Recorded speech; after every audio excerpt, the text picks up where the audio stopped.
The air was thick with fear and the smell of damp earth. Beneath the heart of power, in a silent cellar, waited the breath of a nation's destruction. 36 barrels, packed tight, waiting for a single spark to set off a firestorm, to tear apart king and parliament, faith and future alike. Welcome to Once Before, the channel where we dive into history through the stories of real people who lived it. If you enjoy these journeys into the past, hit that subscribe button and turn on the notifications so you won't miss the next story. Remember, the 5th of November, the Gunpowder, treason and plot. I know of no reason why the Gunpowder treason should ever be forgot. The year is 1605. England lives under King James I. A new reign, the same fear. Imagine a family, a knock at night, the dread of being found. For Catholics, life was a cage. Elizabeth's harsh laws still bit. James tightened them more. Fines bled families dry. Prison for small acts of faith. Violence was near.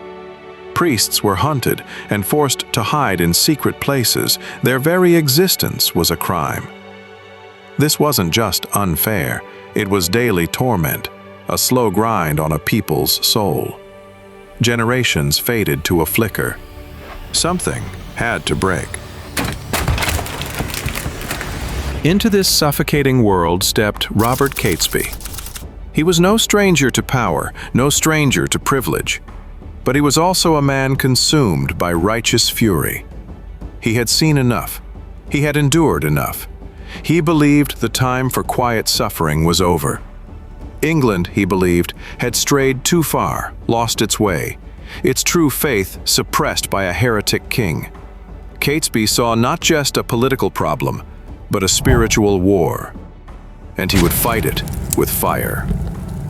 His vision was breathtaking in its audacity, terrifying in its scope. No more whispers, no more pleas. He would unleash a blow so profound, so devastating, it would shatter the very foundations of the kingdom. The target? The Palace of Westminster. The moment? The state opening of Parliament. The victims? King James I, his queen, his eldest son, and every lord, every politician, every symbol of the oppressive Protestant regime. A cleansing fire, Catesby believed, that would sweep away the old order and clear the path for a new Catholic England. But such a plan required more than zeal. It required soldiers. He gathered a small circle, tied by faith, driven by fear and years of harm. He needed a steady hand, unseen, precise. He found one. Guy Fawkes. Fawkes was different. From York, a Catholic convert, a soldier for Spain, an explosives expert. Not famous like the nobles. The perfect tool. Quiet eyes, hard will. He believed this was the last stand for his faith. Not mere treason. It was a holy war. They met in secret, whispered plans in dark rooms. After the blast, they dreamed of an uprising from the Midlands. They planned to kidnap Princess Elizabeth. She would be the figurehead for a return to the old faith. A bold plan, a deadly game, with the highest stakes imaginable. Not just their lives, but the very soul of England.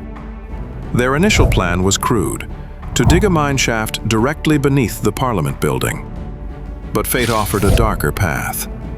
They secured a vault, a cellar space, directly under the House of Lords. The perfect spot. An unseen, unheard chamber of death, waiting for its grim purpose.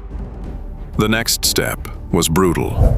36 barrels of gunpowder, immense, heavy casks of pure destructive power, each one rolled and dragged in silence into the vault. They covered them with coal and firewood, an innocent facade over an explosive heart. The stage was set, the fuse cut. The timer was waiting. November 5th, 1605. The opening of Parliament. The day England would be reborn in fire. Or so they hoped. As the day neared, doubt crept in. The scale of the destruction, the innocent lives. The blast would kill many, even Catholics, even friends of friends. Appeals reached Catesby, but he was hardened by faith and fury. No mercy, no exceptions. The cleansing fire would burn all. The air grew tense. They clung to one fragile hope, that Guy Fawkes, unseen and unknown, could keep their deadly secret. Then a letter appeared, October 26th, 1605. Not to the king, not to his ministers, but to Lord Monteagle. He was a prominent figure, had ties to some of the conspirators, knew of previous, smaller plots. He recognized the danger. He read the warning. Avoid Parliament on November 5th. A terrible blow was coming. Cold dread hit him. He went to Robert Cecil and the ministers. The shadow was now public. Not rumor, a real threat at the heart of England. The king read it. He was sharp. A sudden raid might miss the full plot. He set a trap. Wait, watch, gather proof, then strike. Night of November 4th. Westminster was cold. Sir Thomas Howard, Earl of Suffolk, Lord Chamberlain, was dispatched. He walked with Lord Monteagle, making it seem like a casual inspection of the cellars beneath Parliament. Imagine the hushed footsteps, the flickering lamplight dancing across dusty walls. They found the vault.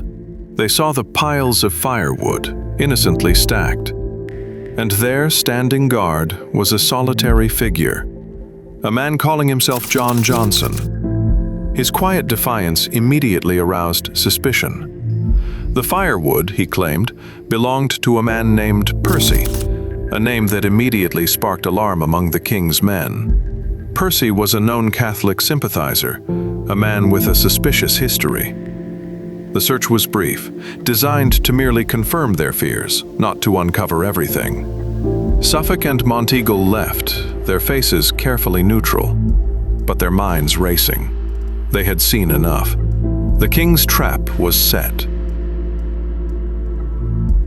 King James I, now certain, ordered a second, far more thorough search. This time there would be no pretense of casual inspection. It was to be a hunt. That very night, November 4th to 5th, as the clock ticked towards the fateful hour, Sir Thomas Knivet, a Westminster magistrate, led his men back to the vault. The cellar air was heavy. Lanterns cut the dark. Wood was ripped aside. Dust rose. Then, there it was. Fuses, matches, a lamp, and the barrels. Death, waiting for dawn. The lone guard was seized. John Johnson. But he was more. He was Guy Fawkes, the expert, the man who would light the fuse. He was dragged away, the plan broken. They took him to the Tower of London. Sir William Waad, lieutenant of the Tower, began his interrogation. But this was no ordinary questioning. King James I, furious and determined, had explicitly authorized torture. Days bled into nights. The White Tower dungeons, the rack. Imagine the tearing pain, the unbearable stretch of bone and muscle. Fawkes, a soldier, hardened by war, resisted with every fiber of his being. He would not break. He would not betray his comrades. But the rack broke the strongest. The pain was a fire that did not end. His writing hand was ruined. At last, he yielded. Names, details, the full design. By November 9th, he confessed. The circle was exposed. The dream was ash. News of Fawkes' arrest and confession exploded through the group. Their world collapsed. No return, no blast. Only flight. The surviving plotters rode hard through the night to Warwickshire, in the Midlands. It was there they hoped to ignite the second phase of their plan, a popular uprising. but no one answered. Farmers stayed home, villagers were afraid, Catholic friends looked away. They were alone, hunted. Their desperate flight ended at Holbeach House in Staffordshire. Trapped, surrounded, no escape. The sheriff's men closed in. This was not the glorious battle they had envisioned, but a tragic, violent end in a muddy field. In the chaos, in the desperate final moments, Robert Catesby, the fiery mastermind, fell. Beside him, Percy and Wright, two of his most loyal men, were also killed. Their dream of a New England washed away in blood and smoke. But for others, the nightmare had just begun. 8 in all, including Fawkes. They stood trial for high treason. The courts were swift. The verdict? Guilty. The sentence? Hanging, drawing, and quartering. Cut down alive, disemboweled, beheaded, and parted. January 1606. The executions began. Westminster Yard filled with crowds. The crowds watched as their bodies were subjected to the ultimate desecration. Their heads later displayed publicly on pikes. A stark, grisly warning against any who would dare challenge the king. Guy Fawkes' turn came on January 31st, 1606. As he stood on the gallows, he made one final act of defiance. Whether by falling or by a desperate, deliberate jump from the ladder, he broke his neck. A quick death, denying them the long horror. He died broken, but perhaps unbowed. Tresham, another conspirator, died in the Tower of London before his trial. Among the priests involved, Garnet was executed, while Greenway and Gerard managed to escape to the continent, their fate forever tied to the failed plot. The Gunpowder plot had failed, but its impact was immense, reshaping the future of England in profound ways. King James I, once viewed with suspicion by some, became the chosen savior, the king protected by God. For English Catholics, things got worse. Harsher laws, less freedom in public life. Toleration drifted far away. Suspicion deepened. Recusancy laws were enforced harshly. Their cause was hurt for centuries. Yet out of this darkness, a strange tradition was born.